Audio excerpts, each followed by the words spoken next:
भरत जी का ब्राह्मण कुल में जड़ भरत के रूप में जन्म। फिर भरत जी ने मृगदेह का भी त्याग किया और एक ब्राह्मण के घर जन्म लिया। मानव जीवन अतिशय विलासी हो गया है। प्रजा में संयम, सदाचार, भगवत भक्ति बढ़ने पर ही संतों का जन्म होता है। विलासी माता पिता के घर संतों का जन्म नहीं होता। संत जन्म लेने के लिए सुपात्र खोजते हैं। पवित्र ब्राह्मण के घर भरत जी का जन्म हुआ। भरत जी का यह अंतिम जन्म था। उन्हें पूर्व जन्म का ज्ञान है कि हिरण की माया में फंसने के कारण उन्हें पशु देह धारण करनी पड़ी थी। पूर्व जन्म में हिरण के साथ बातें करता था, अतः पशु होना पड़ा। अब तो इस जन्म में किसी से भी नहीं बोलूंगा। एक बार भूल हो गई, अब तो मैं बड़ा सावधान रहूंगा। बचपन से ही भरत जी भक्ति के रंग में रंगे हुए हैं। शास्त्र ने अंतिम जन्म के कुछ लक्षण बताए हैं। बाल्यावस्था से ही जिसे भक्ति का रंग लगे तो मानो कि उसका वह अंतिम जन्म है। जिसकी बुद्धि ने काम छोड़ा हो उसका भी वह अंतिम जन्म है। जब तक बुद्धि में काम है तब तक मान लो कि उसे अभी जन्म लेने बाकी है। प्रत्येक वस्तु में जो भगवत दर्शन करे उसका वह जन्म अंतिम है ही। जहाँ भी दृष्टि जाए वहाँ किसी को भगवान ही दृष्टिगोचर हो, उसके लिए वह जन्म अंतिम है। हृदय से दीन और अभिमान रहित व्यक्ति का भी वह जन्म अंतिम है।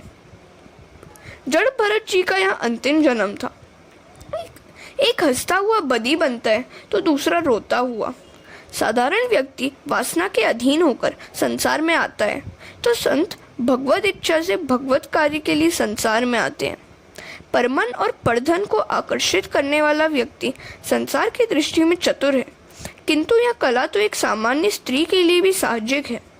सांसारिक दृष्टि में संत जड़ होता है, परंतु आनंदमय चेतन प्रभु को भूलकर सांसारिक सुखों में फंसा हुआ मनुष्य तो सचमुच जड़ है। प्रभु प्रेम में मस्त देहभान से अज्ञात महापुरुष को जड़ कैसे कहे?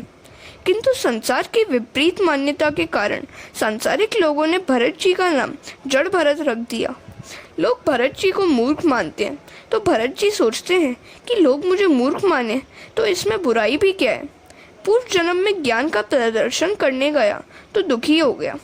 ज्ञान अन्य को उपदेश देने के लिए नहीं, ईश्वर की आराधना करने के लिए। ज्ञान भोग के लिए नहीं, भगवान के लिए है।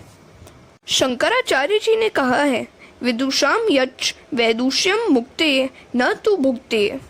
ज्ञान धन या प्रतिष्ठा कमाने के लिए नहीं, परमात्मा की प्राप्ति के लिए है। ज्ञान का फल धन और प्रतिष्ठा नहीं, परमेश्वर है। ज्ञान परमात्मा के साथ एक होने के लिए ही है।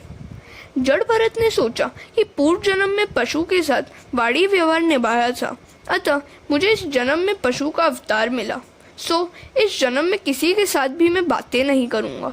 यदि अब बातें करूँगा तो मात्र प्रभु के साथ। वाणी और पानी का दुरुपयोग करने वाला व्यक्ति ईश्वर का अपराधी है। अंतकाल में वाणी उसका विश्वासघात करती है। मीराबाई ने भी तो निश्चय किया था कि बात करूंगी तो केवल अपने गिरधर गोपाल श्री कृष्ण के साथ ही। मैं तो बस अपने गिरधर गोपाल को ही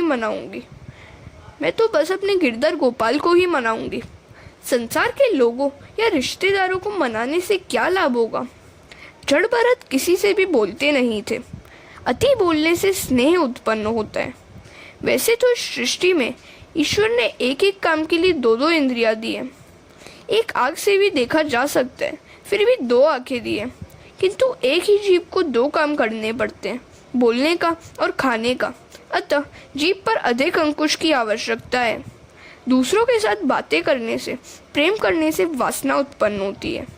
वैर और वासना से नया प्रारब्ध उत्पन्न होता है, अतः दूसरी बार जन्म लेना पड़ता है। जड़ भरत हर तरह से मन पर अंकुश रखते हैं। तुम्हें स्वयं ही अपने मन पर अंकुश रखना होगा।